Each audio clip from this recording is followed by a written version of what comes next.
তিরমিজি শরীফের বর্ণনায় হাদিস এসেছে, হাদিসের বর্ণনাকারী সাহাবী হচ্ছেন সাইয়্যিদিনা আনাস ইবনে মালিক রাদিয়াল্লাহু আনহু। তিনি বলেছেন, নবী করিম সাল্লাল্লাহু আলাইহি ওয়াসাল্লাম বলেছেন, ইন্না লিকুল্লি শাইইন কলবা, নিশ্চয়ই প্রত্যেকটা জিনিসের কলব আছে, নিশ্চয়ই প্রত্যেকটা জিনিসের অন্তর আছে।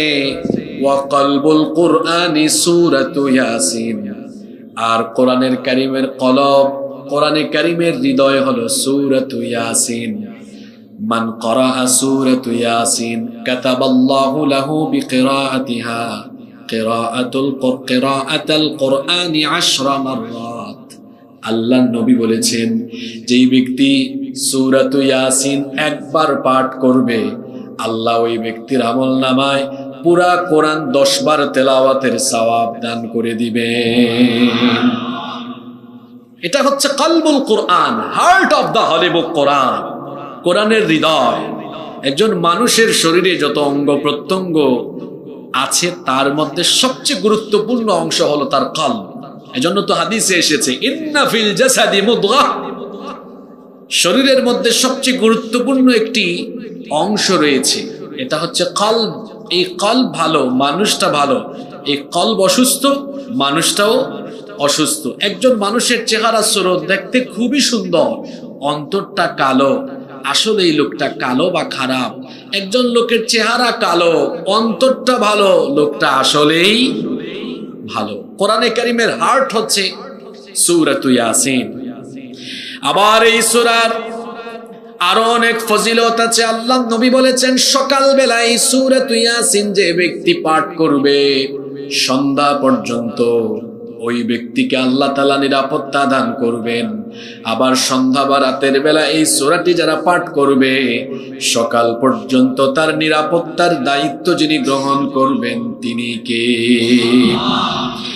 আবার অন্য একটি হাদিস এসেছে, আল্লাহ নবী বলেছেন, ইকরাউ সূরাতু ইয়াসিন আলা মাউতাকুম, তোমরা তোমাদের মৃত্যু পথযাত্রী লোকদের কাছে বসে সূরাতু ইয়াসিন তিলাওয়াত করো, কারণ সূরা ইয়াসিন তিলাওয়াতের বরকতে ওই লোকটার মৃত্যুকে যিনি সহজ করে দিবেন তিনি কে? এই সূরার মোট 6টা নাম আছে। কয়টা নাম আছে? একটা নাম তো আমরা সবাই জানি, সূরাতু ইয়াসিন, 2টা অক্ষর, ইয়া এবং সিন। এই সূরার দ্বিতীয় আরেকটা নাম হচ্ছে কলবুল কোরআন, কোরআনের হৃদয়। কোরআনের হৃদয় বলা হয় কোন সূরাকে? সবাই বলেন কোন সূরা? সূরা ইয়াসিন। এই সূরার 3 নম্বর নাম হচ্ছে সূরাতুল আযীমা। এটা যেন তেন সূরা নয়, এটা সুমহান একটি সূরা। আযীম এটি হচ্ছে আল্লাহর গুণবাচক নাম। আল্লাহ এটি হচ্ছে ইসমুদ্দাত, এটা আল্লাহর মূল বা সত্তাগত নাম। এটা ছাড়াও আল্লাহ তাআলার আরো 99টা গুণবাচক নাম আছে। এর মধ্যে একটা নাম হচ্ছে আযীম। কোরআনে কারীমের সবচাইতে শ্রেষ্ঠ আয়াত আয়াতুল কুরসির ভিতরে এই গুণবাচক নামটা আপনি পেয়ে যাবেন। আল্লাহ তাআলা বলছেন, যারা পারেন আমার সাথে সাহাবের নিয়তে পড়েন, ওয়ালা ইয়াউদুহু হিফযুহুমা ওয়া হুয়াল আলিয়্যুল আযীম। আযীম মানে হচ্ছে সুউচ্চ, সুমহান, এটি আল্লাহর নাম। আবার আল্লাহ তাআলা তার নবীর শান আর মান বর্ণনায়, আল্লাহ তার নবীর চারিত্রিক মাধুর্যতা গুণাবলী বর্ণনায় আল্লাহ তার নিজের সিফাতি নামটাকে ডেডিকেট করে দিয়েছেন। কোরআনে কারীমের 68 নম্বর সূরা সূরাতু কলমের 4 নম্বর আয়াত যখন আপনি তেলাওয়াত করবেন, সেখানে পাবেন আল্লাহ তার নবীর চরিত্র বর্ণনায় তার এই সিফাতি নামটা এভাবে দিয়ে দিয়েছেন, ওয়া ইন্নাকা লাআলা খুলুকিন আযীম, আর নিশ্চয়ই আপনি এক সুমহান, সুপ্রতিষ্ঠিত, সুমহান আদর্শের উপরে প্রতিষ্ঠিত। খেয়াল করেন, আল্লাহর নাম আযীম, নবীজির শান মান বর্ণনায় আযীম। আবার কোরআনেরও 90টার অধিক গুণবাচক নাম আছে। কতটারও বেশি? আমি মাস্টার্স এই বিষয়ে থিসিস করেছিলাম। আওসাফুল কোরআন, মিন খিলালিল কুরআনিল কারীম, কোরআনের আলোকে কোরআনের বৈশিষ্ট্য। সেখানে আমি আমার থিসিসেও 90টার অধিক গুণবাচক নাম উল্লেখ করেছি। কোরআনের 90টার অধিক গুণবাচক নাম আছে, তার মধ্যে কোরআনের একটা নাম হচ্ছে আযীম।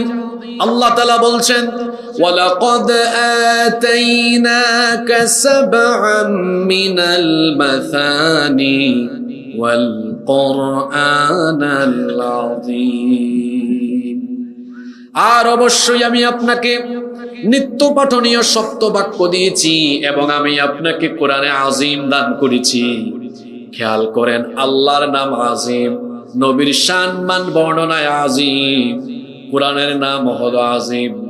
আজকের যে সূরা থেকে আলোচনা হচ্ছে, এই সূরার আরেকটা নাম হচ্ছে আযীম। আল্লাহু আকবার। এই সূরার 4 নম্বর আরেকটা নাম হচ্ছে সূরাতুল মুইম্মাহ, লিআন্নাহা তাইম্মু সাহিবিহা বিখাইরিদ দুনিয়া ওয়াল আখিরাহ। এই সূরাকে সূরাতুল মুইম্মাহ এজন্য বলা হয়, এই সূরা তার পাঠকারী বা তার সাথীকে এই সূরা তেলাওয়াতের মাধ্যমে আল্লাহ তাআলা দুনিয়া আখিরাতের সব বরকত দিয়ে ভরপুর করে দিবেন। সুবহানাল্লাহ। এই সূরার আরেকটা নাম হচ্ছে সূরাতুদ দাফিআহ, লিআন্নাহা তাদফাউ আন সাহিবিহা আস-সুই ওয়াশ-শারর।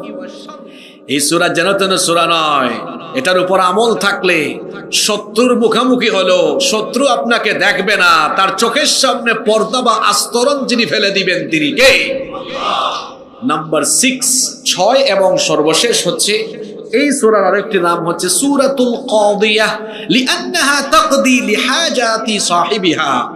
এটা এমন এক সূরা, এই সূরার উপর আমল থাকলে সকল অভাব প্রয়োজন যিনি পূরণ করে দেন তিনি কে? কষ্ট হচ্ছে আপনাদের?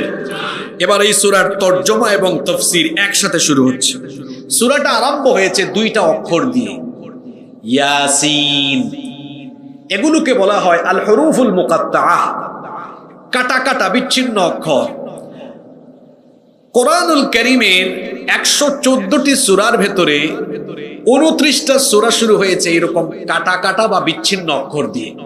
কথা বুঝে থাকলে বলেন তো, বিচ্ছিন্ন অক্ষর দিয়ে কোরআনের মোট কয়টা সূরা আরম্ভ হয়েছে?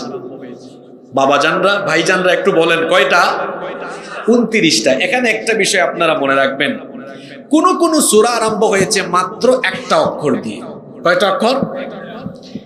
যেমন কোরআনের 50 নম্বর সূরা, সূরাটার নাম হচ্ছে সূরা কফ, এক অক্ষর দিয়ে আরম্ভ হয়েছে কফ। ওয়াল কুরআনিল মাজিদ 36 নম্বর সূরা, সূরা সাদ, এক অক্ষর দিয়ে আরম্ভ হয়েছে সাদ। ওয়াল কুরআনি যিযিকর, আবার দেখেন 68 নম্বর সূরা, সূরা কলম আরম্ভ হয়েছে এক অক্ষর দিয়ে নুন। ওয়াল কলামি ওয়া মা ইয়াসতুরুন, এক অক্ষর দিয়ে সূরা আরম্ভ হয়েছে। এমন সূরা কোরআনে আছে না নাই? 2 অক্ষর দিয়ে সূরা আরম্ভ হয়েছে এমন সূরাও কোরআনে আছে, যেমন আজকের সূরা ইয়াসিন। আবার আছে হামিম, তাহা, এই রকম আরো সূরা আছে। 3 অক্ষর দিয়ে সূরা আরম্ভ হয়েছে এমন সূরাও আছে, আলিফ লাম মিম তাসিম মিম। আবার 4 অক্ষর দিয়ে সূরা আরম্ভ হয়েছে এমন সূরাও আছে, আলিফ লাম মিম সাদ। 4 অক্ষর দিয়ে আরম্ভ হয়েছে। 5 অক্ষর দিয়ে সূরা আরম্ভ হয়েছে এমন সূরাও আছে। সূরা মারিয়ামে চলে যান, সূরাটা কিভাবে আরম্ভ হলো দেখেন, হরফে মুকাত্তাআত দিয়ে শুরু হয়েছে, কাফ হা ইয়া আইন সাদ। মোট অক্ষর কয়টা? একটু জোরে সুরে পুরুষ মানুষের মতো জবাব দেন, কয়টা? 5টা। এই যে একটা অক্ষর, 2টা অক্ষর, 3টা অক্ষর, 4টা অক্ষর, 5টা অক্ষর দিয়ে এইরকম বিচ্ছিন্ন বিচ্ছিন্ন অক্ষর দিয়ে কোরআনের মোট সূরা আরম্ভ হয়েছে 29টা। কয়টা? এই 29টার মধ্যে একটা হলো সূরা ইয়াসিন। এগুলো হুরুফে মুকাত্তা, বিচ্ছিন্ন অক্ষর। এগুলোর অনেক তাফসীর বিভিন্ন তাফসীরে এসেছে, মুফাসসিররা অভিমত ব্যক্ত করেছেন, কিন্তু শেষে গিয়ে বলেছেন প্রকৃত অর্থ আর ব্যাখ্যা আমরা জানি না, এখানে কোনো হুজুরও জানেন না। এই আয়াতগুলোর প্রকৃত অর্থ আর ব্যাখ্যা একজন জানেন, তিনি কে? কোরআনের আয়াতগুলো দুই ভাগে বিভক্ত, মুহকাম আর মুতাশাবিহ। মুহকাম মানে হচ্ছে যে আয়াতগুলোর অর্থ এবং ব্যাখ্যা বোঝা যায়, আর মুতাশাবিহ মানে হচ্ছে যে আয়াতের অর্থ ব্যাখ্যা কোনোটাই বোঝা যায় না। ইয়াসিন এটা হচ্ছে মুতাশাবিহ, দুর্বোধ্য এবং কঠিন, এটা আমরা বুঝি না, কিন্তু একজন জানেন, তিনি কে? এই দুই প্রকার আয়াতের মধ্যে দুই ধরনের মানুষের দুই রকমের দৃষ্টিভঙ্গি রয়েছে। কোরআনের একটা মজা হলো, এক আয়াতের তাফসীর অন্য আয়াতে পাওয়া যায়। এই যে মুহকাম আর মুতাশাবিহ আয়াতগুলোর ব্যাপারে কাফিরের দৃষ্টিভঙ্গি কেমন আর মুমিনের দৃষ্টিভঙ্গি কেমন, আল্লাহ তাআলা কোরআনে তুলে ধরলেন।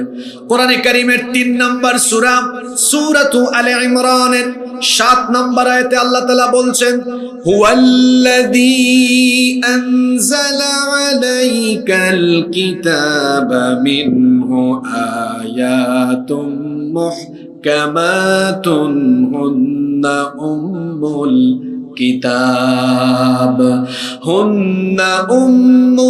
কিতাবি ওয়া উখারু মুতাশাবিহাত। তিনি হচ্ছেন সেই সত্তা যিনি আপনার উপরে এই কিতাব নাজিল করেছেন। মিনহু আয়াতুম মুহকামাত, এর মধ্যে কিছু আয়াত হলো মুহকাম মানে সুস্পষ্ট, যেগুলোর অর্থ ব্যাখ্যা বোঝা যায়। হুন্না উম্মুল কিতাব, এগুলোই হলো কিতাবের মূল অংশ। ওয়া উখারু মুতাশাবিহাত, আর বাকিগুলো হলো দুর্বোধ্য এবং কঠিন। এগুলোর ব্যাপারে কার কেমন দৃষ্টিভঙ্গি আল্লাহ বলছেন, ফাআম্মাল্লাযীনা ফী কুলুবিহিম যায়গুন ফায়াত্তাবিউনা মা তাশাবাহা মিনহু ইবতিগাআল ফিতনাতি ওয়া ইবতিগাআ তা'ওয়ীলি। ফাআম্মাল্লাযীনা ফী কুলুবিহিম যায়গ, অতএব যাদের অন্তরে বক্রতা রয়েছে, ফায়াত্তাবিউনা মা তাশাবাহা মিনহু ইবতিগাআল ফিতনাতি ওয়া ইবতিগাআ তা'ওয়ীলি, তারা অপব্যাখ্যার উদ্দেশ্যে এবং ফিতনা তৈরির জন্য এই অস্পষ্ট আর দুর্বোধ্য আয়াতগুলোর অনুসরণ করে। অথচ আল্লাহ তাআলা বলছেন, ওয়া মা ইয়ালামু তা'ওয়ীলাহু ইল্লাল্লাহ, এই আয়াতগুলোর অর্থ এবং ব্যাখ্যা একমাত্র একজন জানেন, জোরে বলেন, তিনি কে? কিন্তু আমরা যারা ঈমান এনেছি, আমরা যারা মুমিন, আমাদের দৃষ্টিভঙ্গি হলো, আল্লাহ তাআলা বলছেন, ওয়ার-রাসিখুনা ফিল ইলমি ইয়াকুলুনা আমান্না বিহি কুল্লুম মিন ইনদি রাব্বিনা ওয়া মা ইয়াযাক্কারু ইল্লা উলুল আলবাব। জ্ঞানে পরিপক্ক লোকেরা বলে আমান্না বিহি, অর্থ আর ব্যাখ্যা না বুঝলেও আমরা এগুলোর উপর ঈমান এনেছি। তার কারণ হলো আমরা জানি কুল্লুম মিন ইনদি রাব্বিনা, এই প্রত্যেকটি আয়াত শব্দ সবকিছু যার তরফ থেকে নাজিল হয়েছে। জোরে বলেন, তিনি কে? আপনারা বলতে পারেন, হুজুর ঈমান না হয় আনলাম, না বুঝি না হয় ঈমান এনে ফেললাম, কিন্তু এই যে 29টা সূরা এরকম কাটা কাটা বিচ্ছিন্ন অক্ষর দিয়ে আল্লাহ শুরু করেছেন, এটা কেন করেছেন? এর পেছনে কোনো রিজন, কোনো সাবাব, কারণ আছে না নাই বলেন তো? অবশ্যই আছে। সেই কারণটা কি? তাফসীর ইবনে কাসিরের ভেতরে এসেছে, এই যে কাটা কাটা অক্ষর দিয়ে বিভিন্ন সূরা শুরু হয়েছে, এর একটা উদ্দেশ্য হলো আত-তাহাদ্দি বিহা, কাফিরদেরকে এর দ্বারা চ্যালেঞ্জ করা হয়েছে। 40 বছর পর্যন্ত তাদের চোখের সামনে নবীজি বড় হয়েছেন, নবীজির শিশুকাল, কৈশোরকাল, যৌবনকাল চোখের সামনে কেটেছে। কোনোদিন তারা নবীজিকে গালি বকা দেয় নাই, কোনোদিন নবীজির ব্যাপারে আজে বাজে কথা বলে নাই, বরং তারা বলেছে, তারা বলতো মুহাম্মদ, আমরা বলি সাল্লাল্লাহু আলাইহি ওয়াসাল্লাম, তিনি হচ্ছেন আরবের মধ্যে সবচেয়ে সত্যবাদী, আমানতদার। তিনি হেসে হেসে সুন্দর করে কথা বলেন, কষ্ট পান কষ্ট দেন না, দুঃখ পান দুঃখ দেন না। তারা এক বাক্যে বলেছে তিনি হচ্ছেন আরবের সবচাইতে উত্তম মানুষ। এখন যে মানুষটিকে 40 বছর পর্যন্ত তারা সর্বোত্তম বলেছে, 40 বছরে যখন আল্লাহর তরফ থেকে কোরআন নাজিল হওয়া আরম্ভ হলো, এবার তাদের মুখের ভাষায় পরিবর্তন দেখা গেল। তারা এবার বলতে লাগলো, এই একই ব্যক্তিকে কোরআন নাজিলের পরে তারা কি বলছে, আল্লাহ তাদের কথা কোরআনে উঠিয়ে দিয়েছেন। তারা বলেছে ইনি হচ্ছেন শাইর মানে কবি, ইনি হচ্ছেন কাহিন মানে গণক, ইনি হচ্ছেন সাহির মানে জাদুকর, ইনি হচ্ছেন মাজনুন মানে পাগল, ইনি হচ্ছেন কাযযাব মানে মিথ্যাবাদী। আগে সত্যবাদী বলেছে তারা, সর্বোত্তম বলেছে তারা, এখন আবার সবচেয়ে খারাপ বলে তারা। অপরাধটা কি, কারণটা কি? কারণ হলো নবীজি আল্লাহর কোরআনকে প্রচার করা আরম্ভ করেছেন, কোরআন বিরোধীরা এটা মানতে পারে নাই। কোরআন নাজিলের যুগে কোরআন বিরোধীরা যেমন যার কাছে কোরআন নাজিল হয়েছে তাকে এবং তার অনুসারী কোরআনওয়ালাদেরকে গালিগালাজ করেছে, কোরআন বিরোধীরা তাদের বাপ দাদাদের খাসলতার চরিত্র ধারণ করে এখনো কোরআনওয়ালাদেরকে নিয়মিত গালি দেওয়ার অভ্যাসকে জারি রেখেছে। আইফোন প্রতি বছর অক্টোবর তার নিউ ভার্সনকে রিলিজ করে। আইফোনের নাম আইফোনই আছে, শুধু ভার্সন চেঞ্জ হয়ে 13, 14, 15, 16 এখন কত হয়েছে 17। নাম ঠিক আছে, ভার্সন চেঞ্জ হয়েছে। কোরআন বিরোধীদের খাসলত ঠিক আছে, শুধু গালির ভাষা পরিবর্তন হয়েছে। 1500 বছর আগে কোরআন নাজিলের যুগে তাদের গালি ছিল মিথ্যাবাদী, গণক, কবি, জাদুকর। আর গালি এটা আপডেট হতে হতে এখন হয়েছে মৌলবাদী, জঙ্গিবাদী, স্বাধীনতা বিরোধী আর রাজাকার।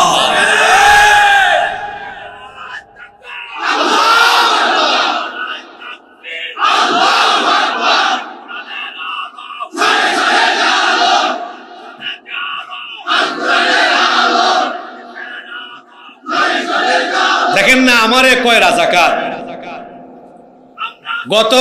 আমি তো 10 বছর ধরে কথা বলি, বেশি দিন না, আমার বয়স অল্প স্বল্প। এখানে যারা আছেন সব আমার উস্তাদ। কত মাহফিল বন্ধ করেছে। চুয়াডাঙ্গার ওসি সাহেব একবার আমাকে ফোন দিলেন, আপনি কোথায়? আমি বললাম আমি তো চুয়াডাঙ্গার কাছাকাছি, মাহফিলে আসতেছি। আপনি আসিয়েন না কেন? আপনার ব্যাপারে রিপোর্ট আছে, আপনি উল্টাপাল্টা বলেন। আমি বললাম আমার সব বক্তব্য তো রেকর্ড থাকে, আমরা কোরআন হাদিস পড়ে যদি উল্টা বলি তাহলে যে পড়ে নাই তারা কি সঠিক কথা বলবে নাকি? কয় না সবই ঠিক আছে, কিন্তু শুনছি আপনি রাজাকার। আমি বললাম আপনি কি আমাকে সচক্ষে জীবনে কোনোদিন দেখেছেন?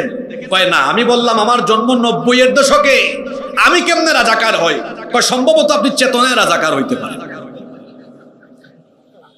তখন আমি বললাম মন মতো হইলে ভালো, আর মন মতো না হইলে রাজাকার বানিয়ে দেওয়া। এই খেলা বাংলাদেশে আর চলবে না।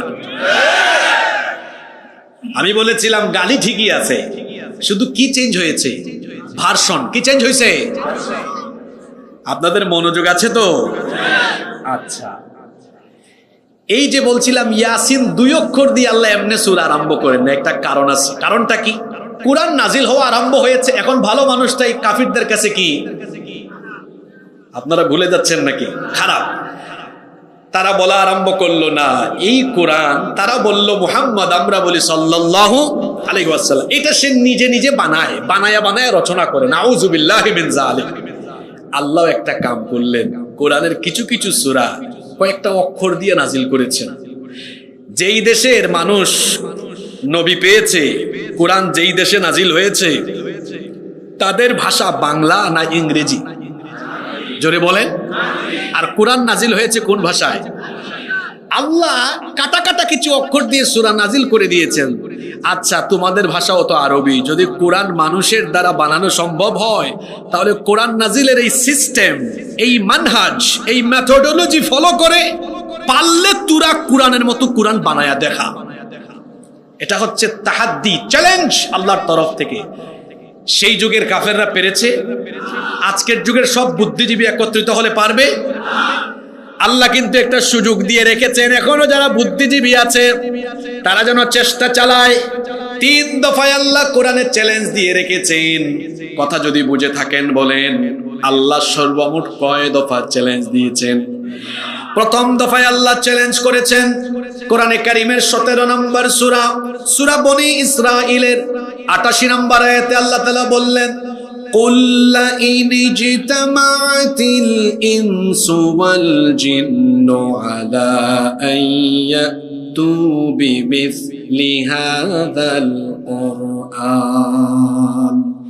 ও নবী আপনি বলুন, একজন দুইজন নয়, সব মানুষ মিলে তোমাদের সাথে জিনদেরকে সহযোগী হিসাবে ডেকে, জিন আর ইনসান মিলে যদি এই কোরআনের মতো একটা কোরআন বানানোর চেষ্টা করো, পারলে তোমরা করো। বলেন তো কোরআন নাজিলের যুগে তারা পেরেছে নাকি? কিয়ামত পর্যন্ত কেউ এটা পারবে নাকি? প্রথম দফার চ্যালেঞ্জ যদি মানুষের জন্য কঠিন হয়, আল্লাহ আর একটু হালকা করে দ্বিতীয় দফাও চ্যালেঞ্জ দিয়ে রেখেছেন। কোরআনে তো 114টা সূরা আছে, যদি এটা কঠিন মনে হয় আল্লাহ আবার দ্বিতীয় দফায় একটু হালকা করে দিলেন।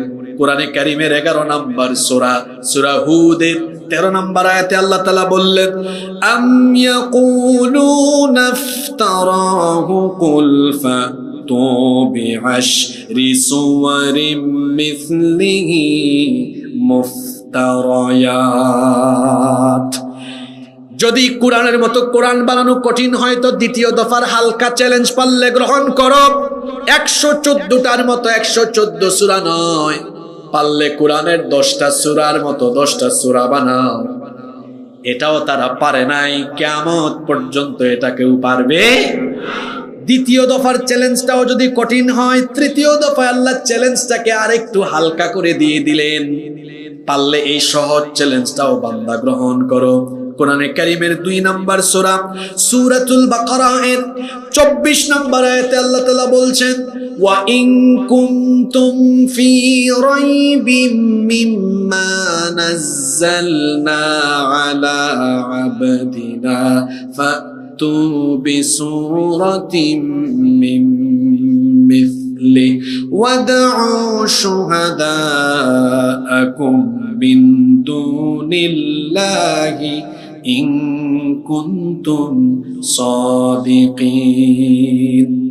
আর আমি আমার বান্দার উপরে যা নাজিল করেছি, এ ব্যাপারে যদি তোমরা সন্দিগ্ধ হও, সন্দিহান হও, তাহলে আমি আমার বান্দার উপরে যে কোরআন নাজিল করেছি, এই কোরআনের একটা সূরার মতো ছোট্ট একটা সূরাও পারলে বানাও।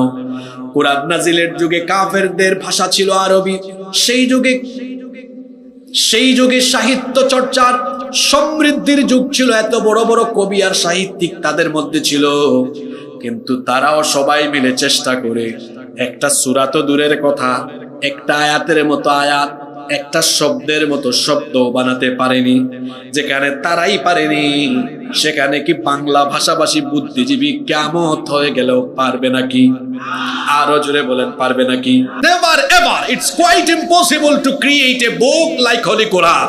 কোরআনের মতো কোরআন বানানো অসম্ভব। ইসরাফিলের সিংহা বাজানোর সময় চলে আসবে, একটা অক্ষরের মতো অক্ষর বানাতেও কেউ কশিনকালে পারবে না। আল্লাহু আকবার। এই যে ইয়াসিন দিয়ে শুরু হলো, এটা এক প্রকার চ্যালেঞ্জ। আবার রাইসুল মুফাসসিরিন আব্দুল্লাহ ইবনে আব্বাস রাদিয়াল্লাহু আনহুমা এই ইয়াসিনের ব্যাখ্যায় বলেছেন, এটা দ্বারা অনেক অর্থ হতে পারে। তিনি বলেছেন ইয়াসিন সম্ভবত আল্লাহর নাম। কোন মুফাসসির বলেছেন ইয়াসিন সম্ভবত এটা নবীকে সম্বোধন করা হয়েছে। কেউ কেউ আবার বলেছেন ইয়াসিন মানে ইয়া সাইয়্যিদুল মুরসালিন। এভাবে সব মুফাসসির তাফসীর করে আবার লাস্টে বলেছেন ওয়াল্লাহু আ'লামু বিমুরাদিহি বিহ। এর দ্বারা সঠিক অর্থ আর ব্যাখ্যা কি এটা আমরা কেউ জানি না, কেবল জানেন কে? আপনাদের মনোযোগ আছে তো?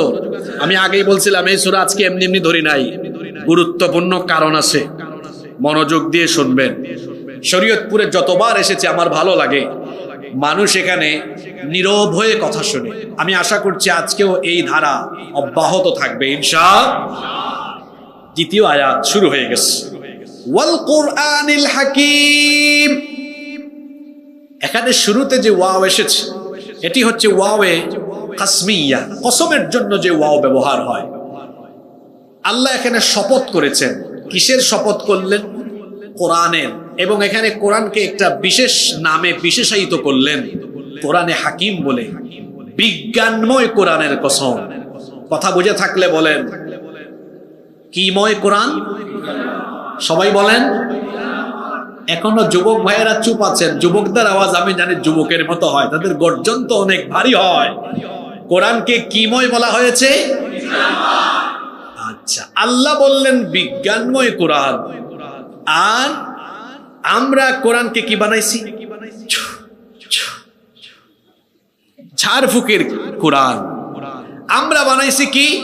একটা অনুষ্ঠান আরম্ভ হবে, হুজুর একটু তিলাওয়াত করেন, তিলাওয়াতের কিতাব।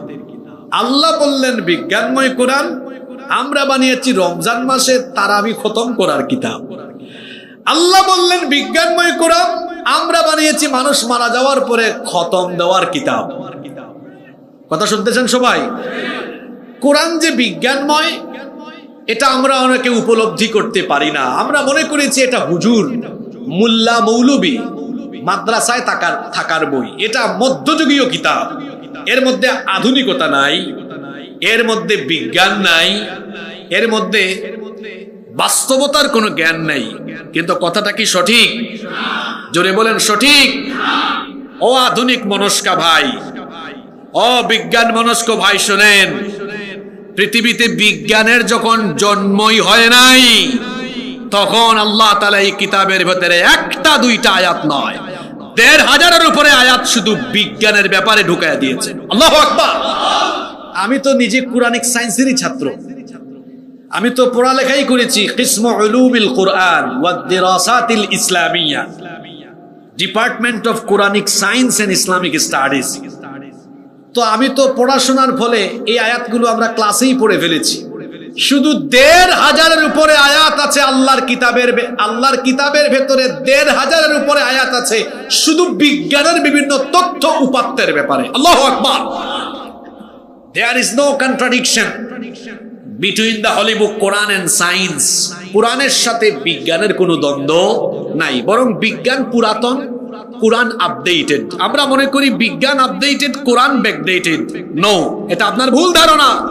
বিজ্ঞান ব্যাকডেটেড, কোরআন আপডেটেড। কি করে শোনেন, আমি কয়েকটা এক্সাম্পল তুলে ধরি। এই যে আমরা পৃথিবীতে বসবাস করছি, কখনো কি চিন্তা করেছেন how the universe was created? কি করে এই মহাবিশ্বের উৎপত্তি হলো? এটা নিয়ে বিজ্ঞান চিন্তা ভাবনা শুরু করলো। স্টিফেন হকিং এর বিগ ব্যাং থিওরি গোটা দুনিয়ার আলোচিত তথ্য। মহাবিশ্বের উৎপত্তির ধারণা বিজ্ঞান এই বিগ ব্যাং থিওরির মাধ্যমে পেল। তারা বললেন যে এই যে আসমান, জমিন, সূর্য, চন্দ্র, গ্রহ, নক্ষত্র, তারকাপুঞ্জ, মহাবিশ্বের সকল সৃষ্টির প্রারম্ভে পুঞ্জীভূত বা একত্রিত ছিল। তখন সবকিছু ছিল গ্যাসীয় কণার সমষ্টি। এরপরে মহাশূন্যে একটা বিস্ফোরণ হলো। এই বিস্ফোরণের পরে সকল সৃষ্টি আলাদা আলাদা হয়ে অস্তিত্ব লাভ করলো। বিস্ফোরণের ফলে সকল সৃষ্টিতে সেপারেট হয়ে গেল। বিজ্ঞান এটার নাম দিল বিগ ব্যাং থিওরি, যেটা বিজ্ঞানের সবচাইতে আলোচিত তথ্য। আপনি কি জানেন মহাবিশ্ব সৃষ্টির এই তথ্য, এটা স্টিফেন হকিং তার এই থিওরি আবিষ্কার করার আরো হাজার বছর আগে আল্লাহ কোরআনের ভেতরে দিয়ে দিয়েছেন। আল্লাহু আকবার। এটা আপনি পড়েন না, আর পড়বেন কেমনে? আপনার দেশের মানুষ যেন কোরআন না জানে, আপনার দেশের মানুষ কোরআন জেনে যেন কোরআনের শাসনের জন্য পাগল না হয়, এই জন্য পৃথিবীর কোরআন বিরোধীরা ষড়যন্ত্র করে আপনি যেন কোরআন শিক্ষা নিতে না পারেন। আপনার সিলেবাস থেকে কোরআনকে, দিনকে এরা বাদ দিয়ে দিয়েছে। কারণ মূর্খরা কখনো চায় না, মূর্খ নেতৃত্ব কোনোদিন চাইবে না তার জনগণ সঠিক জ্ঞান লাভ করুক। সঠিক জ্ঞান লাভ যদি করে মূর্খ নেতৃত্ব কি চলতে পারে? জোরে বলেন, চলতে পারে? এজন্য আমি জীবনের ঝুঁকি নিয়ে গত ২-৩ বছর শিক্ষা ব্যবস্থা নিয়ে কথা বলেছিলাম। আমার উপর হামলাও হয়েছে, মামলাও হয়েছে। ওই যে যখন আলু ভর্তা, ডিমবাজি, তারপরে নাচ গান শুরু হলো, আমি তখন বলেছিলাম, ওদের নাম ধরে বলেছিলাম, তারা তাদের সন্তানদেরকে বিদেশে পাঠিয়ে উন্নত কারিকুলামে পড়াশোনা করায়। আর আমাদের সন্তানদেরকে এই কারিকুলাম দেয় যাতে আমাদের সন্তানরা এরা চিরকাল অবুঝ থাকে। আমি বলেছিলাম এটা যদি উন্নত কারিকুলাম হয় তাহলে তোদের মতো এমপি মন্ত্রীরা তোদের সন্তানদেরকে বিদেশ থেকে এনে এই কারিকুলামে আগে পড়া, এরপরে আমাদের বাচ্চারা পড়বে। বলেন তো, যারা আমাদের উপরে এগুলো চাপিয়ে দেয় এদের বাচ্চারা বেশিরভাগ দেশে না বিদেশে? আপনারা একমত না দ্বিমত? এরা দেশে না বিদেশে? আমাদেরকে দিল আলু ভর্তা ডিমবাজি, আর তার সন্তানদেরকে নিয়ে গেল হার্ভার্ডে, অক্সফোর্ডে, ক্যামব্রিজে, ইউরোপে, আমেরিকায়। এই হলো অবস্থা। আল্লাহ এই জাতিকে হেফাজত করেন, বলেন আমিন। এই যে স্টিফেন হকিং এর বিগ ব্যাং থিওরি, যেটা বিজ্ঞান কিছুকাল আগে জেনেছে, কোরআন আপনি পড়লেন না, বুঝলেন না, আপনি একটু কোরআনটা খুলে দেখেন। কোরআনে কারীমের 21 নম্বর সূরা সূরাতুল আম্বিয়া এর 30 নম্বর আয়াতে আল্লাহ তাআলা মহাবিশ্ব সৃষ্টির উৎপত্তির এই ধারণা ঢুকিয়ে দিয়েছেন। আল্লাহ তাআলা বলছেন, আওয়ালাম ইয়ারাল্লাযীনা কাফারু আন্নাস সামাওয়াতি ওয়াল আরদা কানাতা রাতকান ফাফাতাকনাহুমা।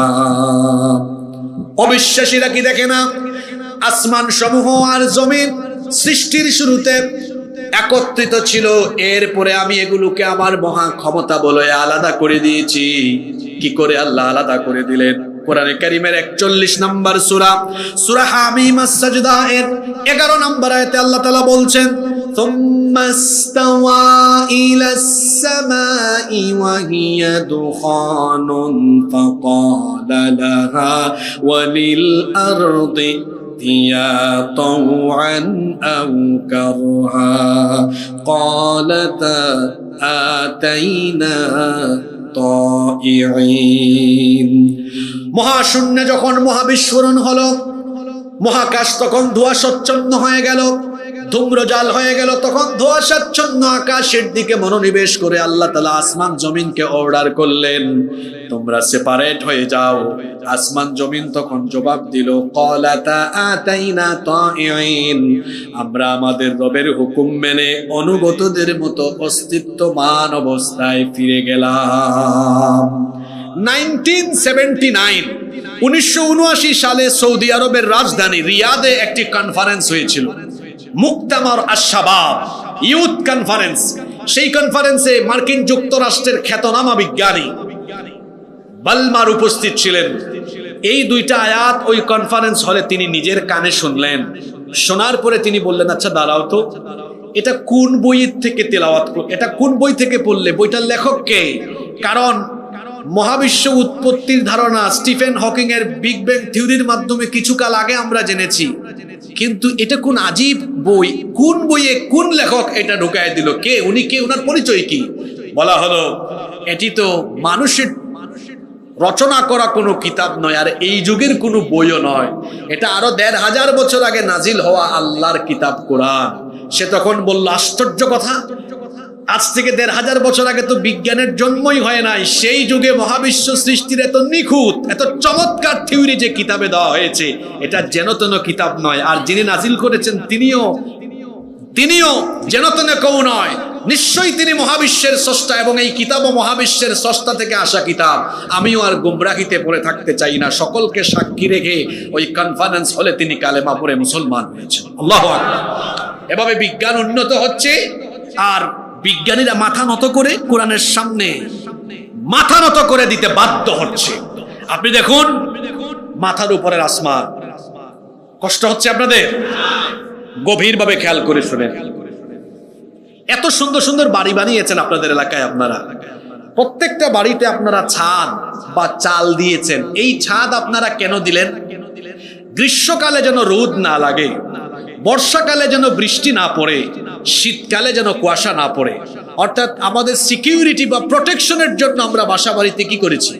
ছাদ দিয়েছি। আপনার কি মনে হয় আল্লাহ তাআলা মাথার উপরে আসমান কি এমনি এমনি বানিয়েছেন? না, বিজ্ঞানীরা, মহাকাশ বিজ্ঞানীরা গবেষণা করলো, গবেষণা করে তারা দেখলো, হায় হায় হায়, এই আসমান তো এমনি এমনি মাথার উপরে আল্লাহ বানান নাই, বরং the sky has been built as a roof for the protection of the earth. এটাকে পৃথিবীবাসীর সুরক্ষার জন্য একটা সুরক্ষিত ছাদ বানানো হয়েছে। আল্লাহু আকবার। কেন এটা সুরক্ষিত ছাদ? এবার ভালো করে শুনেন। এই যে মহাশূন্যে বায়ুমণ্ডলীয় অনেক স্তর রয়েছে, সায়েন্সের ছাত্ররা এটা জানে। কোরআনে তো আল্লাহ বলেই দিয়েছেন 7 স্তর বিশিষ্ট আকাশ, 7টা স্তর আছে। এই যে মহাশূন্যে বায়ুমণ্ডলীয় স্তর আছে, বিজ্ঞান এগুলোর নাম দিয়েছে stratosphere, troposphere, ionosphere, ozone layer, magnetosphere, exosphere. এরকম বায়ুমণ্ডলীয় অনেক স্তর আছে। আপনাদেরকে বোঝানোর জন্য আরো সহজ একটা ভাষা আমি ব্যবহার করি।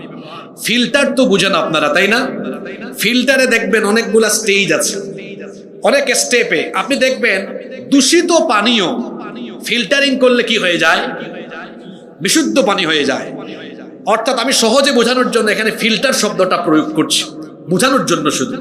এই যে মহাশূন্যে বায়ুমণ্ডলীয় স্তর, 7টা স্তর আল্লাহ দিয়েছেন, যার ফলে পৃথিবীবাসীর সুরক্ষার জন্য এটা একটা সেফটি আর সিকিউরিটি হয়ে গেল।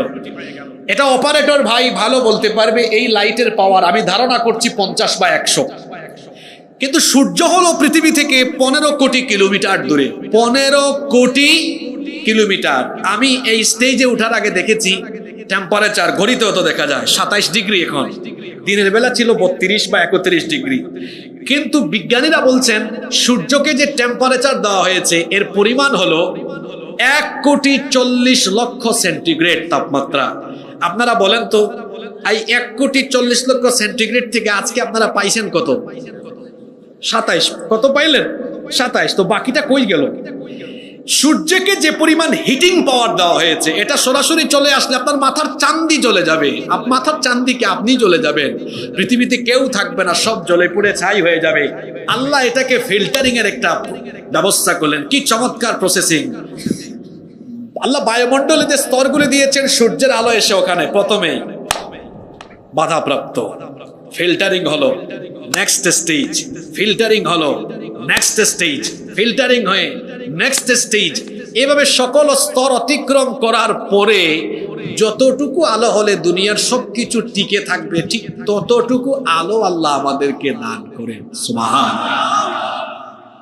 আপনারা যারা বিমানে নিয়মিত সফর করেন, বিমান যখন ল্যান্ডিং করে, অথবা ল্যান্ডিং এর আগে টেক অফের পরে যখন বিমান প্রায় 15-20 হাজার ফিট উপরে চলে যায়, উইন্ডো সিট থাকলে দেখবেন ওই যে গ্লাসে হাত দিলে অনেক ঠান্ডা লাগে, তাই না? মহাশূন্যে আপনি যত উপরের দিকে যাবেন তত কি পাবেন? ঠান্ডা পাবেন। ল্যান্ডিং এর সময় দেখবেন কান বন্ধ হয়ে যাওয়ার উপক্রম হয়। কি বলেন, হয় না? বিজ্ঞানীরা বলেছেন মহাশূন্যে খালি স্থানের তাপমাত্রা হলো -270। শীতকালে বাংলাদেশে যে ক্ষয়রতি কোথায় হারিয়ে গেল আমরা জানি না। আগে মুরব্বীরা বলতেন ভাদ্র মাসে নাকি শীতের জন্ম হয়, কার্তিক মাস চলে যাচ্ছে, শীতের কোনো দেখাও নাই। বাংলাদেশে শীত এখন আর আসলেও বেশি সময় থাকে না। তো আমি বলছিলাম শীতকালে আমাদের দেশে বিশেষ করে উত্তরবঙ্গে একটু বেশি শীত পড়ে, ওখানেও 12-13-14 ডিগ্রি হয়। হঠাৎ করে যদি খুব শৈত্য প্রবাহ পড়ে হয়তো 8-9-10 হয়, কিন্তু মাইনাস বাংলাদেশের মানুষ কখনো দেখে নাই। গত 7-8 বছর আগে ভারতের হিমাচল প্রদেশে আমি একবার ভিজিট করেছিলাম। সিমলা এবং মানালি দুইটা এলাকা আছে, আপনারা গুগলে দেখবেন, অনেকে হয়তো গিয়েছেন। ওখানে কিন্তু আইস পড়ে, বরফ পড়ে। তো আমি যেদিন গিয়েছিলাম তখন সেপ্টেম্বর মাস ছিল, সম্ভবত অক্টোবর মাস ছিল। তো -4 ছিল, -4। 3-4টা কাপড় পরা পুরো ঠান্ডা লাগে, জ্বর উঠে গেছে, জ্বর সর্দি সপ্তাহখানেক ছিল। -4 এই অবস্থা। আর মহাশূন্যের খালি স্থানের তাপমাত্রা বিজ্ঞানীরা বলছেন -270। চিন্তা করতেছেন এই 270 মাইনাস, এটা কি আসতে পারে? ওইটাও ওই বায়ুমণ্ডলীয় স্তরে বাধাপ্রাপ্ত হয়। আবার সবচেয়ে বড় কথা হলো বিজ্ঞান যে আজীব তত্ত্ব দিয়েছে, মহাশূন্যে অনেক উল্কা আছে। কোন একটা উল্কা যদি জমিনে পড়ে পৃথিবীর সব জ্বলে পুড়ে ছাই হয়ে যাবে। এই উল্কাগুলো বায়ুমণ্ডলীয় স্তরে বাধাপ্রাপ্ত হয়, উপরের দিকে চলে যায়, নিচের দিকে আসতে পারে না। এজন্য বিজ্ঞানীরা গবেষণা করে বলেছেন, আসমান তো আসমান নয়, আসমান তো আসমান নয়, আসমান তো আসমান নয়, আসমান কেবল আসমান নয়, এটা হচ্ছে পৃথিবীবাসীর সুরক্ষার জন্য একটা সুরক্ষিত ছাদ। আল্লাহু আকবার। এই যে কথাগুলো বললাম এগুলো বিজ্ঞানীদের। এবার যেটাকে আপনারা ঝাড়ফুকের কিতাব আর মোল্লা মৌলবীদের কিতাব মনে করেন, আসেন তো দেখি এই কিতাবে কি বলা হলো।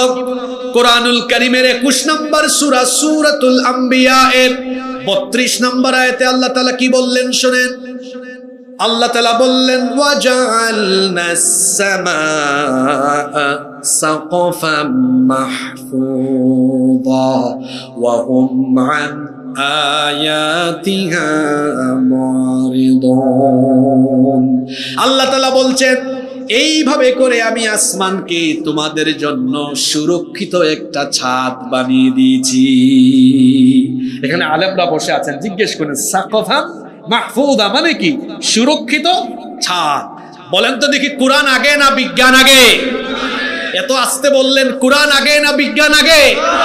এখন আর জবাব দিয়েন না, জবাব দিলে লজ্জা পাবেন। একটু আত্মোপলব্ধি করেন, নিজে আর নিজের সন্তানদেরকে শিখাইছেন কি আগে, একটু আত্মোপলব্ধি করেন। কোরআন, আল্লাহর কোরআন কতটা বিজ্ঞানময় দেখেন। তখন তো উপরের দিকে ছিলেন, একটু নিচের দিকে নামেন। যে জমিনে আমরা বিচরণ করি, কোরআনে কারীমের 15 নম্বর সূরা সূরাতুল হিজরের 19 নম্বর আয়াতে আল্লাহ তাআলা বললেন, ওয়াল আরদা মাদাদনাহা ওয়া আলকাইনা ফিহা রাওয়াসিয়া ওয়া আনবাতনা ফিহা মিন কুল্লি শাইইন মাওজুন। এভাবে করে আমি জমিনকে বিছানার মতো বিছিয়ে দিয়েছি। ওয়া আলকাইনা ফিহা রাওয়াসিয়া, আর এই জমিন যেন অস্থির হয়ে না যায়। এই জমিন তো বিজ্ঞানীরা বলেছেন কয়েকটা টেকটনিক প্লেটের উপরে নির্মিত, এটা যেন হেলাদুলা না করে, তোমাদেরকে নিয়ে এইরকম পড়ে না যায়। এজন্য কি করেছি, ওয়া আলকা ফিল আরদি রাওয়াসিয়া আন তামিদা বিকুম, পর্বতমালাকে পেরেকের মতো ঢুকায়া দিয়া জমিনকে টাইট শক্ত করে দিয়েছি। আল্লাহু আকবার।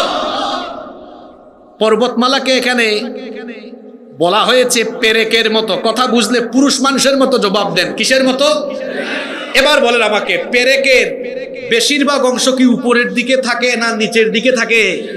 আপনাদের শরীয়তপুরের চারপাশে নদী, আমার বাড়ি সিলেট, সিলেটের চারপাশে শুধু পাহাড় আর পাহাড়। পাহাড় তো আপনারা দেখেছেন অনেকে, বাস্তবিক অর্থে আমরা দেখি পাহাড়গুলো অনেক উঁচা। আর কোরআনে আল্লাহ বলেছেন পাহাড়কে কিসের মতো গেড়েছেন।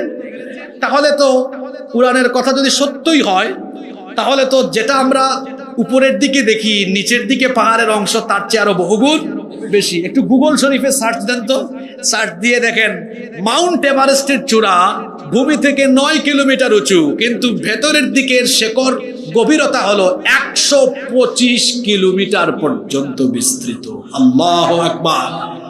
তাহলে বলেন তো, আল্লাহর কালাম যে ধারণাগুলো দিয়েছে, বিজ্ঞান এগুলো আগে দিল না কোরআন এগুলো আগে দিল? কে আগে দিয়েছে? জোরে বলতে হবে, কে আগে দিয়েছে? বাসমা, আমরা ইংরেজিতে এটাকে বলি ফিঙ্গারপ্রিন্ট, আরবিতে বলা হয় বাসমা, আঙ্গুলের ছাপ। 1800 সালের আগে পৃথিবীর মানুষ ফিঙ্গারপ্রিন্টের কথা জানতোই না। ব্রিটিশ বিজ্ঞানী উইলিয়াম হার্সাল মানব দেহের উপরে গবেষণা চালিয়ে এই তথ্য তিনি আবিষ্কার করেন। সর্বপ্রথম ইংল্যান্ডে ফিঙ্গারপ্রিন্টের প্রচলন শুরু হয়। ইংল্যান্ড থেকে গোটা পৃথিবীতে ফিঙ্গারপ্রিন্টের প্রচলন এটা ছড়িয়ে যায়। এখন তো বাংলাদেশও আমরা দেখেন না, অফিস আদালতে এখন আর হাজিরা নাই, ফিঙ্গারপ্রিন্ট দিয়ে ঢুকে আর বাইর হয়। আপনি বিদেশে যাবেন, এয়ারপোর্টে ইমিগ্রেশনে ফিঙ্গারপ্রিন্ট লাগে, সাব রেজিস্ট্রি অফিসে গেলে ফিঙ্গারপ্রিন্ট, সিম রেজিস্ট্রেশনে ফিঙ্গারপ্রিন্ট, পাসপোর্ট অফিসে ফিঙ্গারপ্রিন্ট, ভোট দিতে গেলেও। কারণ একজনের ফিঙ্গারপ্রিন্টের সাথে আরেকজনের ফিঙ্গারপ্রিন্টের কোনো মিল নাই। এমনকি হাতে 10 আঙ্গুল, একটা আঙ্গুলের সাথে আরেক আঙ্গুলের ছাপের কোনো কি নাই, মিল নাই। আপনাদের বিজ্ঞান এটা 1800 সাল, তার মানে আজকে থেকে 200 বছর আগে জেনেছে যে কিতাবকে হুজুরদের কিতাব আর মোল্লা মৌলবীদের কিতাব আর অনুষ্ঠান আরম্ভ হওয়ার আগে তিলাওয়াতের কিতাব মনে করেন।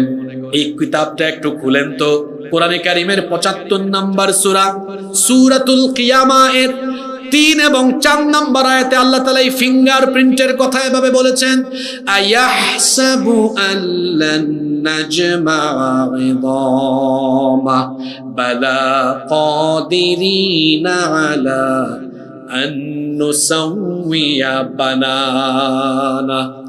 যারা মনে করে মানুষ মারা যাওয়ার পরে অস্থিপিঞ্জর হাড্ডি গুড্ডি যখন সবকিছু মাটির সাথে মিশে যাবে, কি করে এগুলোকে আবার জোড়া লাগিয়ে মানুষকে পুনর্জীবিত করা হবে, আল্লাহ এই দৃষ্টান্ত দিতে গিয়ে বললেন, বান্দারে শুধু তোমার শরীরের হাড্ডি আর মাংসই নয়, বরং বালা কাদিরিনা আলা আন নুসাউইয়া বানানা, তোমাদের প্রত্যেকের আঙ্গুলের যে মাথার ছাপ আছে, এই আঙ্গুলের মাথার ছাপ পর্যন্ত আমি আবার পুনর্বিন্যস্ত করব।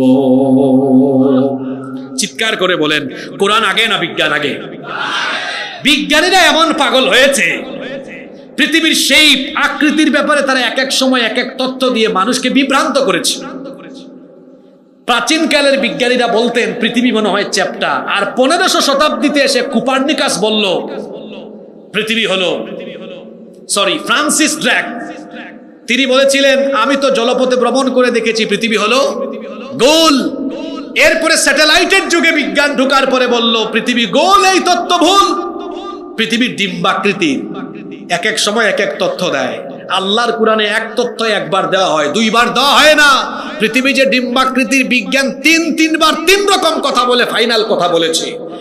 আর আল্লাহর কোরআনের ৭৯ নম্বর সূরা সূরাতুন নাজিআতের 30 নম্বর আয়াত দেখুন, আল্লাহ বলছেন ওয়াল আরদা বা'দা যালিকা দাহাহা।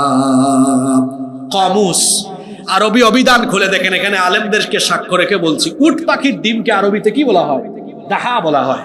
আল্লাহ বলেছেন ওয়াল আরদা বা'দা যালিকা দাহাহা, আর এই জমিনকে, পৃথিবীকে আমি উট পাখির ডিমের মতো ডিম্বাকৃতির করে বানিয়েছি। আল্লাহু আকবার। তো কোরআন আগে না বিজ্ঞান আগে? নিজেদের বাচ্চাগুলাকে শিখাবেন সবার আগে কি? জোরে বলেন, সবার আগে কি?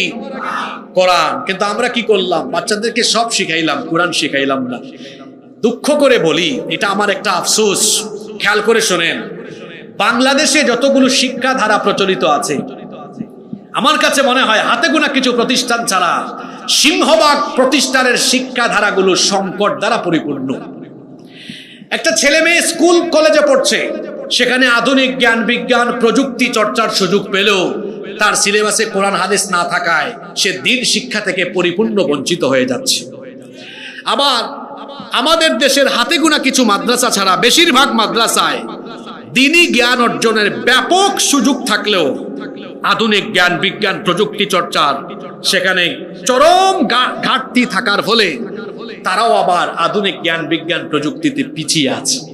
তাহলে উভয় ধারা সংকটে পরিপূর্ণ। আমরা করবটা কি? আমি বলবো প্রতিটি এলাকায় এলাকায় ইন্টিগ্রেটেড প্রতিষ্ঠান তৈরি করা দরকার। এই ডামুড্ডা মহিলা দাখিল মাদ্রাসাকেও আমি বলবো এখানে দ্বীন শিক্ষার পাশাপাশি আধুনিক জ্ঞান বিজ্ঞান প্রযুক্তি এত বেশি ডেভেলপ করা হোক, এই দাখিল মাদ্রাসার মেয়েরা তারা এখান থেকে দ্বীনি শিক্ষায় শিক্ষিত হয়ে অনর্গল, সবার উপরে আমাদের দ্বীন, আরবিতে অনর্গল কথা বলবে। এই মেয়েগুলো আবার অনর্গল ইংরেজিতে কথা বলতে হবে। আমাদের অনেক হুজুররা আছে কম্পিউটারের মাউস ধরতে জানে না, উল্টা ধরে। কিভাবে কম্পিউটার অন করতে হয় জানে না। যদি বলা হয় মাইক্রোসফট পাওয়ার পয়েন্টে কিছু স্লাইড তৈরি করে একটা সেমিনার বা ওয়ার্কশপে একটু প্রেজেন্টেশন দেন, মাথা আউলাই যাবে। তো এই হুজুর দিয়ে আমি কি করব বলেন? এই আধুনিক পৃথিবীতে আপনি আপনার দাওয়াতকে ছড়িয়ে দেওয়ার জন্য ডাক্তার, ইঞ্জিনিয়ার, লয়ার, ব্যারিস্টার, উচ্চ শিক্ষিত মানুষদের কাছে দিন পৌঁছে দিবেন কেমনে যদি আধুনিক জ্ঞান বিজ্ঞান এগুলো আপনি ব্যবহার না করেন? আর এগুলো তো নিয়ামত, এই নিয়ামত তো ব্যবহার করতে হবে আপনাকে। এগুলো ব্যবহার করেই তো দিন প্রচার প্রসার করতে হবে। এজন্য আমরা বলি যে প্রতিষ্ঠানগুলোকে আরো বেশি যুগ উপযোগী আমরা করব। অনেকে আবার বলে তো কোরআন হাদিস কি আধুনিক আর যুগ উপযোগী না?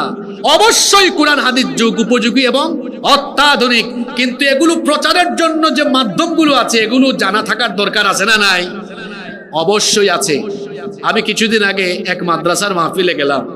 হুজুর আমার বক্তব্যের আগে বললেন এখন একটা প্রদর্শনী হবে, একটা জানাজার প্রদর্শনী হলো, তারপরে হুজুর বক্তব্য দিলেন, দেখছেন মাদ্রাসায় পড়াইলে কি লাভ, আপনার বাচ্চা আপনাকে জানাজা দিবে। হুজুর বক্তব্য শেষ করলেন, আমি বক্তব্য ফাঁকে দিয়ে বললাম, হুজুর এই যে মানুষদের আখিরাতের ফজিলত আপনি বুঝাইলেন, ইসলামটা কি শুধু আখিরাতের ফজিলতের জন্য আল্লাহ দিয়েছেন? হ্যাঁ, আমরা তো দোয়া করলেও বলি ফিদ দুনিয়া হাসানা ওয়া ফিল আখিরাতি, আগে দুনিয়ার কল্যাণ চাই তারপরে আখিরাতের কল্যাণ। আপনি মানুষকে আখিরাতের কল্যাণ দেখাইলেন, দুনিয়ারটা দেখাইলেন না কেন? আপনি এখানে প্রদর্শনী করতে পারতেন, 3টা জানাজা দেখাইছেন, 1। 2 নাম্বার প্রদর্শনী, আমাদের মাদ্রাসার ছেলে আব্দুল্লাহ এখন আপনাদের সামনে একটা টপিকে আরবিতে বক্তব্য দিবে। 3 নাম্বার একটা ইভেন্ট রাখেন, এখন আব্দুর রহিম 2 মিনিট ইংরেজিতে বক্তব্য দিবে। এরপরে বলেন, দেখছেন আমাদের মাদ্রাসা অনর্গল ইংরেজি পারে, আরবিও পারে, জানাজাও পারে, ছেলে মেয়েগুলারে আবুল তাবুল জায়গায় না দিয়ে এখানে দেন, ইংরেজি আধুনিক জ্ঞান বিজ্ঞান প্রযুক্তি শিখবে, দুনিয়ায় আপনার বাচ্চার ক্যারিয়ার সমৃদ্ধ, দুনিয়ায় সমৃদ্ধ, আখিরাতে এই বাচ্চা আপনার জন্য সুপারিশকারী হয়ে যাবে। আল্লাহু আকবার। মানুষকে শুধু আখিরাত নয়, আগে দুনিয়ার ফায়দাটা বুঝান। এজন্য আমি বলবো, শুধু এই ডাবুড্ডা দাখিল মাদ্রাসা নয়, প্রত্যেকটি মাদ্রাসার দিকে আমাদের মনোযোগী হতে হবে। আমি নিজেও কিছু প্রতিষ্ঠান তৈরি করেছি, সবগুলার কারিকুলাম ইন্টিগ্রেটেড কারিকুলাম, সবার উপরে দ্বীনি শিক্ষার সাথে আধুনিক শিক্ষার সমন্বয়। আমাদের বাচ্চারা অনর্গল ইংরেজি বলবে, অনর্গল আরবি বলবে, জ্ঞান বিজ্ঞান প্রযুক্তিতে এগিয়ে থাকবে, যাতে করে শুধু ঢাকা বিশ্ববিদ্যালয় নয়, ক্যামব্রিজ, হার্ভার্ড, অক্সফোর্ড, পৃথিবীর নামি দামি খ্যাতনামা সকল বিশ্ববিদ্যালয়ে গিয়ে আমাদের সন্তানরা সেখানে পদচারণা করতে হবে। এজন্য কোনো দিকে আমাদের পিছিয়ে থাকলে হবে। এবার আসলে আমরা তাফসীর এর ভেতরে ঢুকে যাই। কষ্ট হচ্ছে না তো আপনাদের? আমরা আর সর্বোচ্চ 15 মিনিটের মতো মনোযোগী হয়ে থাকতে পারবো না ইনশাআল্লাহ। এবার দেখেন, আল্লাহ প্রথমে বললেন ইয়াসিন, এরপরে বললেন ওয়াল কোরআনিল হাকিম, বিজ্ঞানময় কোরআনের কসম। আল্লাহ কসম করেছেন। আল্লাহ কেন কসম করেন? আল্লাহ কসম করেন এই কারণে, কসমের পরে তিনি যে বিষয়টি উল্লেখ করেন ওই বিষয়ের সাথে রিলেটেড সামঞ্জস্যপূর্ণ কোনো বিষয়ের কসম তিনি করেন। কসমের পরে তিনি যেই কথাটি বলেন মূলত এইটার জন্যই কসম করেন। তাহলে কসমের পরে তিনি কি বলেছেন খেয়াল করেন। আল্লাহ তাআলা বলেছেন, ইন্নাকা লামিনাল মুরসালিনা আলা সিরাতিম মুস্তাকিম। ইন্নাকা লামিনাল মুরসালিন, নিশ্চয়ই আপনি রাসূলদের একজন, সিরাতে মুস্তাকিমের উপরে আপনি আছেন। এই কথাটা বলার জন্য প্রথম আয়াত ইয়াসিন দিয়ে আরম্ভ করলেন, দ্বিতীয় আয়াতে কসম করলেন। আবার শুনেন, আপনি রাসূলদের একজন, রিসালতের কথা উল্লেখ করতে গিয়ে আগের আয়াতে কসম করলেন, আর কসমটা কি নিয়ে করলেন বলেন? কি নিয়ে করলেন? বিজ্ঞানময় কোরআন নিয়ে। কেন? আপনি রাসূলদের একজন, এটা বলার জন্য কোরআনের কসম কেন করেছেন? কারণ কোরআন তো সাধারণ মানুষের কাছে আসে না, রাসূলের কাছেই কোরআন নাজিল হয়। কথা বুঝতে পেরেছেন? আচ্ছা, আমাদের সাথে কি জিবরিলের দেখা সাক্ষাৎ হয় নাকি? যারা বলে না এদের সাথে মাঝে মাঝে মনে হয় সাক্ষাৎ হয়, তাই না?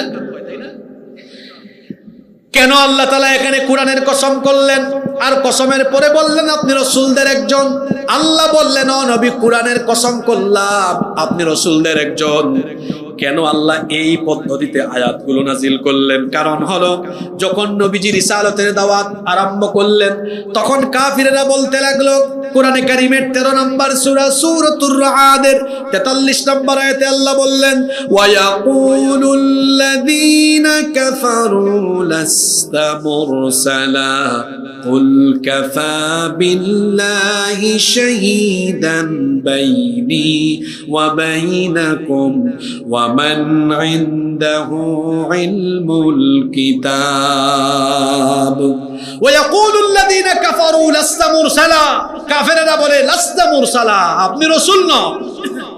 কাফেররা রাসূলকে কি বলতো? আপনি রাসূল নন, আপনি রাসূল নন। তারা বলতো, এটা কেমন রাসূল?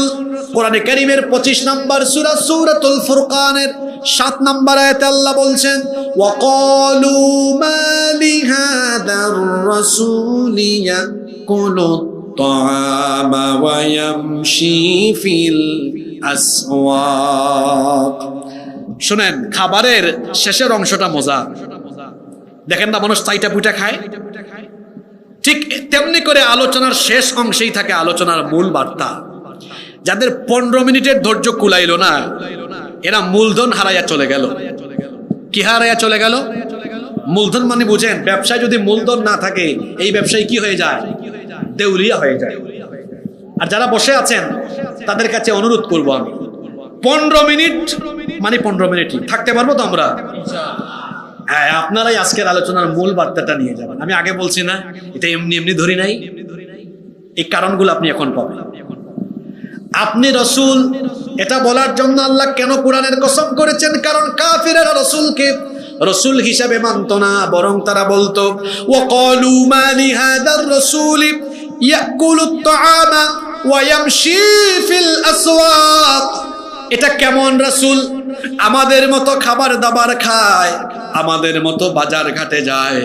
তারা মনে করতো নবী যিনি হবেন তিনি আশ্চর্য কেউ হবেন, তিনি বিয়ে শাদী করতে পারবেন না, বাজার ঘাট করতে পারবেন না, খাবার দাবার খেতে পারবেন না। নবী যিনি হবেন আশ্চর্য কেউ হবেন। এই জন্য তারা আল্লাহ নবীকে ভালো মানুষ হিসাবে মানতে রাজি, কিন্তু রসুল হিসাবে মানতে রাজি ছিল না। তারা বলতো তুমি কেন নবী হবে? যদি আল্লাহ কাউকে রসুল বানাতেই চান, আল্লাহ কেন ফেরেশতাকে নবী বানালেন না? তাদের মুখের কথা আল্লাহ কোরআনে উঠাইয়া দিলেন। আল্লাহ তখন বললেন, তোমরা যে বলো ফেরেশতাকে আমি রসুল বানাবো, ফেরেশতাকে রসুল বানালে তো তোমাদের কল্যাণ হবে না। আল্লাহ তাআলা বললেন কোরআনে কারীমের 17 নম্বর সূরা, সূরা বনী ইসরাঈলের 95 নম্বর আয়াত, কুল লাউ কানা ফিল আরদি মালাইকাতুন ইয়ামশুনা মুতমাইন্নিনা লানাজ্জালনা আলাইহিম মিনাস সামাই মালাকার রাসূলা। ও নবী, আপনি বলে দিন, পৃথিবীতে যদি মানুষ বসবাস না করে ফেরেশতা বসবাস করত, তাহলে আমি ফেরেশতাকে নবী বানাতাম। কিন্তু পৃথিবীতে বাস করে মানুষ, এই জন্য নবীও বানাইছি মানুষ। মানুষ না হয়ে যদি ফেরেশতাকে নবী বানানো হতো, আমাদের জন্য বিপদ হতো। কারণ ফেরেশতা তো পুরুষও না, নারীও না। আপনার বউয়ের সাথে ভেজাল লাগলে ফেরেশতা কেমনে সমাধান করবে? বেচারার তো নিজেরই কোনো বউ নাই। আল্লাহ বলেছেন পৃথিবীতে বাস করে মানুষ, এই জন্য মানুষের জন্য নবীও বানিয়েছি মানুষ। এবার কাফিরেরা বলল, ঠিক আছে আল্লাহ, বুঝলাম আপনি মানুষকে নবী বানাইয়েছেন, কিন্তু উনার মতো গরিব মানুষকে কেন, উনার মতো এতিম মানুষকে কেন নবী বানালেন? নবী যদি আপনি বানাতেই চান, তাহলে আপনি কি এমন কাউকে বানাতে পারলেন না? কোরআনে কারীমের 43 নম্বর সূরা, সূরা যুখরুফের 31 নম্বর আয়াত, ওয়াকালু লাউলা নুজ্জিলা হাযাল কুরআনু আলা রাজুলিন মিনাল ক্বরয়াতাইনি আযীম। আপনি যদি নবী বানাতেই চান, তো উনার মতো এতিম মানুষ, গরিব মানুষকে বানাইছেন কেন? হ্যাঁ, আপনি তো মিনাল ক্বরয়াতাইনি আযীম, এই দুই মহান শহর, কোন দুই শহর? মক্কা আর তায়েফের কোন সম্ভ্রান্ত বংশের, উঁচু বংশের কাউকে নবী বানাইতে পারতেন। এতিম আর গরিব মানুষকে কেন? ঘুমাই গেছেন নাকি? এই এতিম আর গরিব মানুষকে কেন বানাইছেন? এরা মনে করত সোসাইটিকে লিড করবে তারা, যার বংশ বড়, যার বংশ বড়, যার অনেক টাকা আছে, বিত্তশালী, এরা লিড করবে। দুঃখজনক, এই থিওরি এখন আমরাও নিয়ে ফেলেছি। ঘুমাই গেছেন নাকি? আমরাও নেতৃত্বের ফর্মুলা হিসাবে সবার আগে যোগ্যতা মনে করি বংশ গৌরব, বড় বংশ আর আধিপত্য, টাকা পয়সা, বিত্তবান হওয়া। আমার আরেকটা ঘটনা মনে পড়লো, জালুত আর তালুতের কাহিনী কোরআনে এসেছে। শামুয়েল আলাইহিস সালামকে যখন আল্লাহ বনী ইসরাইলের জন্য পাঠিয়েছিলেন, এরা বড় নির্যাতিত ছিল, বলেছিল আপনি আমাদের জন্য একটা নেতা ঠিক করে দেন। আল্লাহ তখন বলেছিলেন, ইন্নাল্লাহা ক্বাদ বা'আসা লাকুম তালুতা মালিকা।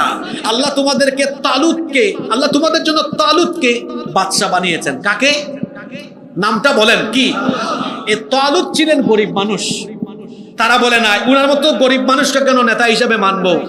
তিনি বলেন, এটা তো আমি বানাই নাই, নবী, তাকে এই নেতৃত্ব দিয়েছেন কে? কেন? তার যোগ্যতা কি? যোগ্যতা হলো বাসতাতান ফিল ইলমি ওয়াল জিসম। কোরআনে বলা হয়েছে ওনার যোগ্যতা হলো ওনার জ্ঞান আছে, প্রজ্ঞা আছে, শারীরিক শক্তি আছে। তার মানে নেতৃত্বের জন্য সবার আগে যোগ্যতা হলো কি? জ্ঞান। সবার আগে যোগ্যতা হলো কি? জ্ঞান। এরপরে চরিত্র। এরপরে কি? চরিত্র। আর আমরা কি মনে করি? সমাজের নেতৃত্ব বাদ দেন, একটু মসজিদে এসে দেখেন না, আমার দেশের শতকরা 95% মসজিদ কমিটির সভাপতি সেক্রেটারি তাকওয়া দেখে হয় না, হয় টাকা পয়সা, বিত্ত, বংশ, এগুলো দেখে। এই জন্য দেখা যায় যে সুদখোর ঘুষখোররা মসজিদের কমিটিতে চলে যায়, অথচ নেতৃত্ব হবে পরহেজগারিতা দেখে। এত মসজিদের অবস্থা, আর সমাজের অবস্থা তো আরো করুন। শোনেন, একটা জাতির জন্য, সমৃদ্ধির জন্য নেতৃত্ব হলো আসল। নেতৃত্ব হলো আসল। একটা গাড়ির ড্রাইভার গুরুত্বপূর্ণ? গাড়ি ভালোভাবে চলার জন্য ড্রাইভার গুরুত্বপূর্ণ না প্যাসেঞ্জার বেশি গুরুত্বপূর্ণ? প্যাসেঞ্জার যদি সবগুলা মাতাল হয় আর ড্রাইভার যদি তালে থাকে, গাড়ি এইটা রাস্তায় থাকবে। আর প্যাসেঞ্জার সব যদি তালে থাকে আর ড্রাইভার মাতাল হয়, গাড়ি তো আর রাস্তায় থাকবে না, গাড়ি খালে পড়ে যাবে। এই দেশ স্বাধীন হওয়ার পরে 54 বছর ধরে এই দেশের নেতৃত্ব, কর্তৃত্ব এখনো আমরা ভালো মানুষদের হাতে দিতে পারি নাই বলে বারবার এই দেশ সমৃদ্ধির জায়গা থেকে একেবারে অধপতনের খালে গিয়ে নিপতিত হয়েছে। যুবক তরুণদেরকে আগামীর বাংলাদেশ বিনির্মাণে ভূমিকা রাখতে হবে। আমার আব্বাজানরা, এটা রাজনৈতিক কোনো মঞ্চ নয়। আমার ভাইজানরা, এখানে রাজনীতির কথা বলার জন্য আমি বসি নাই। যে বক্তা দলীয় দৃষ্টিভঙ্গি মাথায় রেখে বক্তব্য দেয়, তার বক্তব্যে মানুষ হেদায়েত হয় না। যে শ্রোতা দলীয় দৃষ্টিভঙ্গি মাথায় রেখে বক্তব্য শুনে, ওই শ্রোতার জীবনেও হেদায়েত হয় না। কোরআন শুনতে হয় নিরপেক্ষ মন মগজ নিয়ে। আপনারা শুনতে পারবেন তো? আমি একটু উদাহরণ দিই। তাবলিগের ভাইরা দেখবেন নামাজের পরে একটা কথা বলে শুনব, নামাজ পড়ে ইমালামনের ফায়দার কথা হবে। আমিও আপনাদেরকে বলছি, এখানে আমি রাজনীতির কথা না বলে ফায়দার কথা বলবো। দল মত নির্বিশেষে আমরা সবাই লাভ চাই না লস চাই? কল্যাণ চাই না অকল্যাণ চাই? আসেন আমরা ফায়দার কথা বলি। বাংলাদেশে 54 বছর ধরে চলে আল্লাহর আইন না মানুষের আইন? জোরে বলেন, কার আইন? এমনকি আরো আশ্চর্যজনক কিছু কথা বলি। 54 বছরের মধ্যে 32 বছর রাষ্ট্র পরিচালনা করেছেন নারীগণ, আর 22 বছর চালাইছেন পুরুষরা। তাও অনেক পুরুষ মিলা 22 বছর, আর 2 নারী মিলা 32 বছর। আবার এট এ টাইম প্রাইম মিনিস্টার নারী, বিরোধী দলীয় নেতা নারী, স্বরাষ্ট্রমন্ত্রী, পররাষ্ট্রমন্ত্রী, শিক্ষামন্ত্রী, স্পিকার নারী। নারীর এত ক্ষমতা, 54 বছরের মধ্যে 32 বছর শুধু তারাই দেশ চালাইলো মানুষের আইনে। 54 বছর এই দেশটা চলছে মানুষের আইনে। এখন আপনারা বলেন তো, এই দেশের নারী নির্যাতন, নিপীড়ন আর ধর্ষণ কি বন্ধ হয়ে গেছে নাকি? জোরে বলেন, বন্ধ হয়ে গেছে? বাড়ছে। আমার এক বাবা বলেছেন এই কথা, ওনার বয়স আমাদের থেকে বেশি, আমাদের বাপের সমান, উনি বলেছেন কথাটা আরো বাড়ছে। তার মানে উনি এত বছরের অভিজ্ঞতা থেকে কথাটা বলেছেন, আরো বাড়ছে। আপনাদের পার্শ্ববর্তী মাগুরা, গত 7-8 মাস আগে আমাদের এক ছোট বোন আসিয়া, এক পরিবারের 3 নরপিশাচ মিলে তার উপর পাশবিকতা চালালো। আমার বোনটা কয়েকদিন হাসপাতালে ছটফট করে দুনিয়া ছেড়ে চলে গেল। আর তার এই অবস্থা যারা করলো, এই ধর্ষকরা এখনো বেঁচে আছে কিনা? জোরে বলেন। আদালতে বিচার কিন্তু হচ্ছে, বেঁচে আছে। জানি না কি হবে কি না হয়, জানি না। শুধু আমাকে এতটুকু বলেন, এই আদালতগুলোতে আইন চলছে কার? আল্লাহর না মানুষের? আল্লাহর না মানুষের? এবার মাথা থেকে দলমত বাদ দিয়ে দেন, দেখেন কথাটা লোড নিতে পারেন কিনা। এ কেমন আইন? যে আইন থাকার ফলে আমার বোন ধর্ষিতা হয়ে কবরে চলে যায়, আর ধর্ষক বছর হয়ে যাচ্ছে বেঁচে থাকে। আপনার তৈরি করা এই আইনের মুখে আমি লাথি মারি। বাংলাদেশে এমন কিছু কলেজ বিশ্ববিদ্যালয় আছে যেখানে ধর্ষণের সেঞ্চুরি হয়েছে, ধর্ষককে ফুলের মালা দেওয়া হয়েছে। বাংলাদেশে এমন কিছু ব্যবসায়ী আছে, ধর্ষণ করেছে, তার কিছুই হয় নাই, একদম সুউচ্চ পর্যায়ের ব্যবসায়ী আছে। রাজনীতিবিদ আছে, ধর্ষণ করেছে, জেলে ঢুকছে, এমনি এমনি আঙ্গুল দিয়ে বের হয়েছে। বের হইয়া সাদা পায়জামা আর সাদা পাঞ্জাবি লাগাইয়া ফুলের মালা গলায় দিয়ে রাস্তায় হাঁটে। আমার সাথে আপনারা একমত না দ্বিমত? এত আস্তে বললেন কেন? আমি কি একটা কথা মিথ্যা বলতেছি নাকি? জোরে বলেন, মিথ্যা বলতেছি? ভদ্রতার খাতিরে নাম বলি না আমি মাহফিলে, কিন্তু বলতে বলে নাম শুদ্ধা বলে দিব একদম।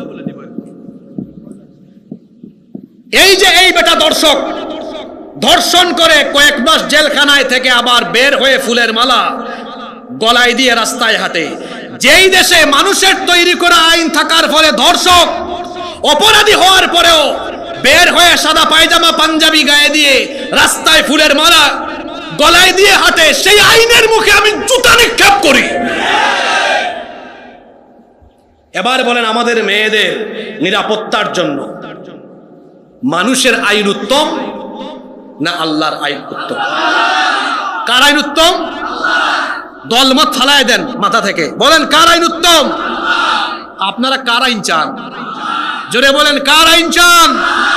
শরীয়তপুরে যদি এরকম ঘটনা ঘটে, একজন ধর্ষককে সবার চোখের সামনে মৃত্যুদণ্ড দিয়ে দেখেন, বাদ বাকি যত লুচ্চা বদমাশ আছে সব তারের মতো সুদা হয়ে যাবে।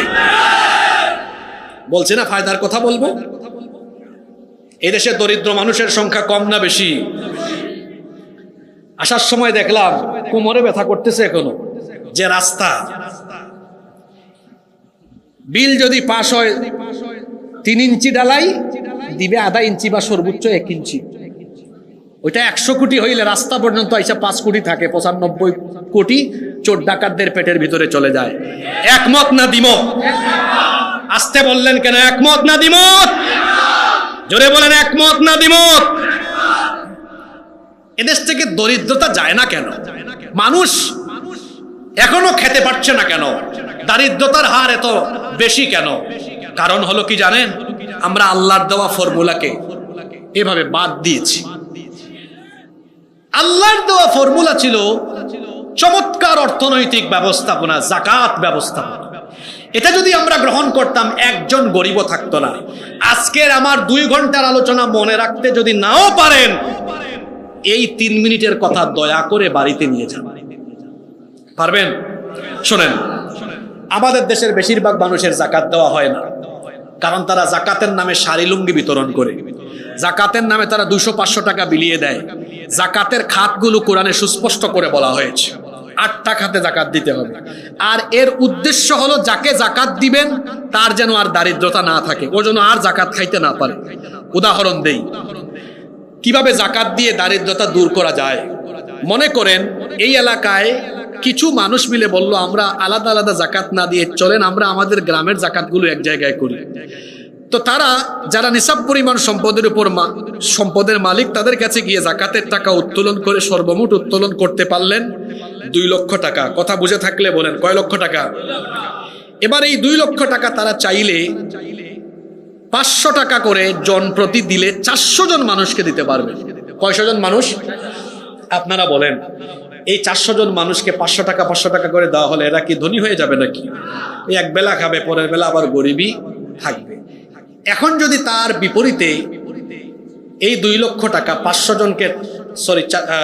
400 জনকে না দিয়ে 3-4 জনকে দেওয়া হয়, একজন বিধবা বোন একটা সেলাই মেশিন কিনে দিলেন, আরেকজনের পরিবার চলে না, ভাই এদিকে আসো, ধরো একটা আপনাদের এলাকায় ভ্যান চলে না, একটা ভ্যান কিনে দিলেন, আরেকজনকে একটা টঙের দোকান করে দিলেন, আরেকজনকে হাঁসের খামার, মুরগির খামার, কুটির শিল্প যেগুলো আছে করে দিলেন। এই যে 2 লক্ষ টাকা 400 জনকে না দিয়ে 4 জনকে দিলেন, এই 4 জন এবার তাদের পরিবার চালানোর মতো ব্যবস্থা হয়ে গেল কি হলো না? এরা দেখবেন এটাকে কাজে লাগাইলে আর যাকাত খাওয়ার উপযুক্ত থাকবে না। এত দিলাম এক গ্রাম দিয়ে উদাহরণ, মনোযোগ আছে তো? এবার যদি রাষ্ট্র ব্যবস্থা এটা থাকতো, যাকাত মিনিস্ট্রি মন্ত্রণালয় থাকতো, আর ইসলামী অর্থনীতিতে বিশেষজ্ঞগণ সেটা পরিচালনা করতেন, সারা দেশের মুসলমানদের সম্পদের হিসাব সরকারের কাছে থাকলো, নিসাব পরিমাণ সম্পদের মালিক যারা, তাদের বাড়িতে চিঠি বা মোবাইলে SMS আসলো, আপনার তো বছর এত টাকা আসছে জাকাতের, অমুক জায়গায় গিয়ে এটা জমা দেন। সারা দেশের জাকাতের টাকা এক জায়গায় জমা পড়লো। এটা নিয়ে আমার ব্যক্তিগত গবেষণাও আছে। সংক্ষিপ্ত বোঝানোর জন্য একটু কম অ্যামাউন্ট ধরি। মনে করেন এই বছর সরকার উত্তোলন করলো 140,000 কোটি টাকা। এই টাকা এটা 2 বিভাগ দিয়ে কাভার হবে, কিন্তু আমি বোঝানোর স্বার্থে বলতেছি 140,000 কোটি টাকা। সরকার এবার বলল 64টা ডিস্ট্রিক্ট থেকে, আমার ভাই একটু আগে বক্তব্য দিয়েছেন যে শরীয়তপুর 64 নম্বর জেলা, পিছিয়ে আছি আমরা। পিছিয়ে থাকতেন না তো আপনারা যদি কোরআনকে গ্রহণ করতেন। ফর্মুলাটা নেন, এটা এই হুজুরের ফর্মুলা না, এটা কার ফর্মুলা? এবার সরকার করলো কি, 64 ডিস্ট্রিক্ট থেকে মোট 70 লক্ষ যুবককে ঢাকায় ডেকে আনলো। কত লক্ষ? বাবারা তোমরা বেকার, চাকরি বাকরি ব্যবসা বাণিজ্য কিচ্ছু নাই, আসো আসো সবাই আসো, নাও 2 লাখ টাকার চেক, প্রত্যেককে 2 লাখ করে দিল। মোট এরা আসছে কত লক্ষ যুবক? 70 লক্ষ।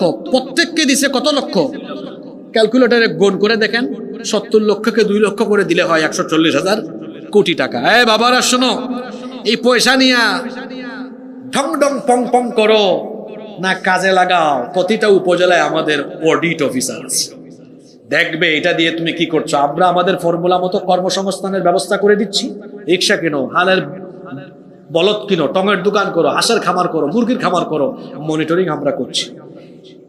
এই ব্যবস্থাপনায়, এই ফর্মুলায় 1 বছরে মোট কত লক্ষ যুবককে কর্মসংস্থানের ব্যবস্থা করা হলো? জোরে বলেন।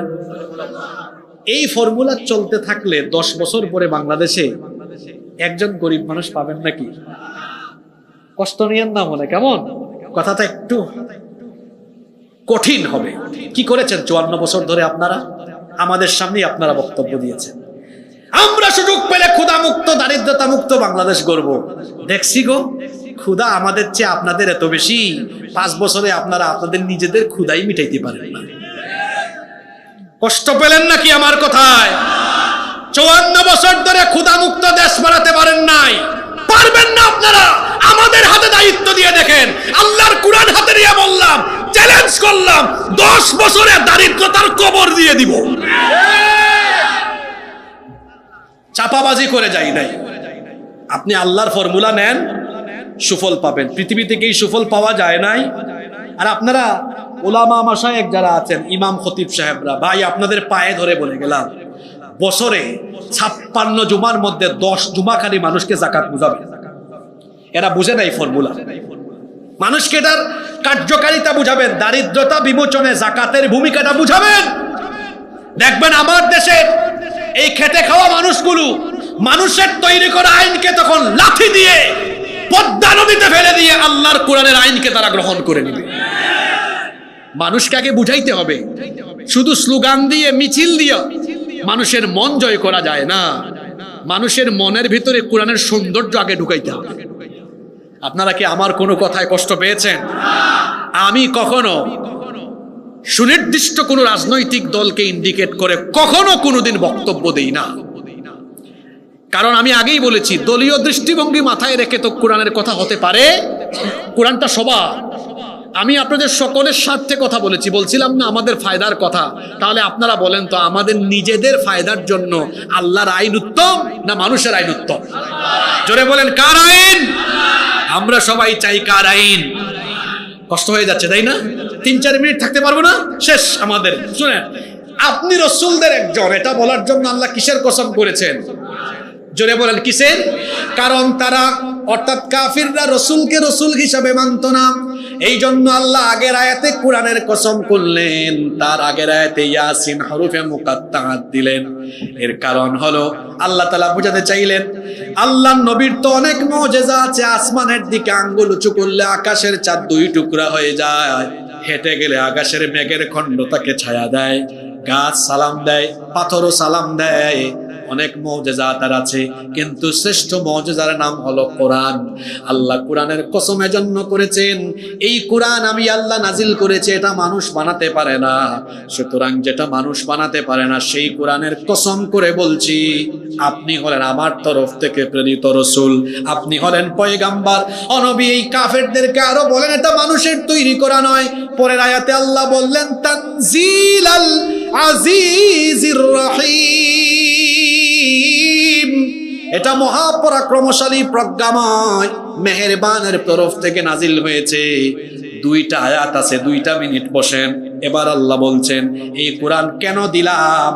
আর প্রতি বছর এখানে কেন মাহফিল হয়, আমরা কেন এত বেশি আপনাদেরকে বুঝাই কোরআন দিয়ে?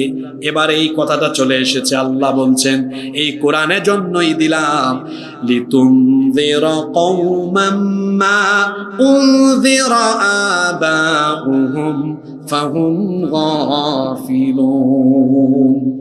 ভাই দিলটা পরিষ্কার করে শুনেন, একটা কথাও আপনাদেরকে কষ্ট দেওয়ার জন্য বলি নাই। এই কোরআনের জন্য দিয়েছি লিতুনযিরা কওমান, যেন আপনি আপনার কওমকে সতর্ক করতে পারেন। কি করতে পারেন? আল্লাহ বলছেন যে যুগের মানুষের কাছে কোরআন নাজিল হয়েছে, ও নবী, মা উনযিরা আবাউহুম, এদের বাপ দাদাকে তো সতর্ক করা হয়নি, ফাহুম গাফিলুন, এরা তো গাফেল ছিল।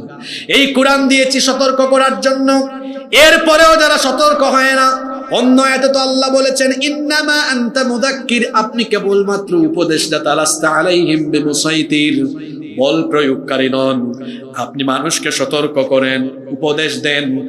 যদি উপদেশ বাণী, সতর্ক বাণী শোনার পরেও বয়রার মতো আচরণ করে, কিছু মানুষ হলো বয়রার মতো, কিছু মানুষের কান হলো এমন, শুনেও শুনে না, দেখেও দেখে না, বুঝেও না বুঝার ভান করে, এমন মানুষ আছে না নাই?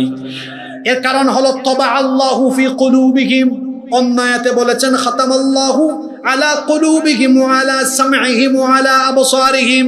যারা কোরআন শুনলেই মনে করে হুজুর সম্ভবত কথাটা আমার দলকে বা আমাকে বলেছে, এই লোকটার অন্তর, কান, চক্ষু থেকেও না থাকার মতো অবস্থা হয়েছে। এত বয়রা হইছে কেমনে? কোরআন তো কোনো দলের জন্য আসে নাই, কোরআন এসেছে সকল মানুষের জন্য। ঠিক না বেঠিক? সব মানুষের জন্য কোরআন এসেছে, কোনো দলের জন্য না, কোনো নেতার জন্য কোরআন না, কোরআন এসেছে সবার জন্য। এটা আসার পরেও যারা এটাকে গ্রহণ করে না, কোরআনের সৌন্দর্য বুঝে না, কোরআনকে গ্রহণ করে না, আল্লাহ বলছেন এদের অধিকাংশের অবস্থা হলো এমন, এদের ইমানের সমস্যা। এদের ইমানের সমস্যা হওয়ার কারণে এদের উপরে জিল্লতি বেজ্জতি, দুনিয়ার শাস্তি আর আখিরাতের শাস্তি অবধারিত হয়েছে। এজন্য আল্লাহ পরের আয়াতে বলে দিলেন, লাকাদ হাক্কাল কওলু আলা আকসারিহিম ফাহুম লা ইউমিনুন। এদের ব্যাপারে তোমার রবের বাণী সত্য হয়েছে, কারণ তারা ঈমান আনবে না। কোরআনের মজা হলো এক আয়াতের তাফসীর অন্য আয়াতে পাওয়া যায়। কোরআনের 10 নম্বর সূরা, সূরা ইউনূসের 96-97 নম্বর আয়াতে আল্লাহ বলেছেন, ইন্নাল্লাযীনা হাক্কাত আলাইহিম কালিমাতু রাব্বিকা লা يؤمنون ولو جاءتهم كل آية حتى يروا العذاب الأليم। নিশ্চয়ই যাদের ব্যাপারে তোমার রবের বাণী অর্থাৎ রবের শাস্তি অবধারিত হয়েছে, তারা ঈমান আনবে না। যদি তাদের সামনে সকল নিদর্শনও আপনি নিয়ে আসেন, ও নবী, তারপরেও তারা ঈমান আনবে না। এর কারণ হলো কোরআন তারা গ্রহণ করে না। এই কারণে কোরআন গ্রহণ করলে তারা আর শয়তানি করতে পারবে না। কোরআন এসেছে শয়তানি তন্ত্র মন্ত্রের কবর দিয়ে মানুষের জন্য কল্যাণ, ন্যায়, ইনসাফ প্রতিষ্ঠা করতে। এজন্য আমরা সবাই ন্যায়, ইনসাফ আর কল্যাণ চাই কি চাই না? আস্তে বলবেন না, জোরে বলেন, চাই কি চাই না? ন্যায়, ইনসাফ আর কল্যাণের জন্য জীবনের সকল ক্ষেত্রে আল্লাহর কোরআনের দরকার আছে না না? আসুন, শুধুমাত্র একদিনের মাহফিল নয়, এজন্য প্রতিদিন কোরআন পড়ি, বুঝি, আমল করি। কোরআনের সাথী হয়ে আমরা আল্লাহর কোরআনকে সমাজ রাষ্ট্রের সব জায়গায় প্রতিষ্ঠা করে আল্লাহর কোরআনের ভিত্তিতে সবকিছু পরিচালনা করি। তাহলেই পাবো শান্তি, তাহলেই পাবো মুক্তি। আল্লাহ এই সূরা ইয়াসিনের 7টা আয়াত উপলব্ধি করে এগুলোর শিক্ষা আমাদেরকে বাস্তবায়ন করার তৌফিক দান করেন।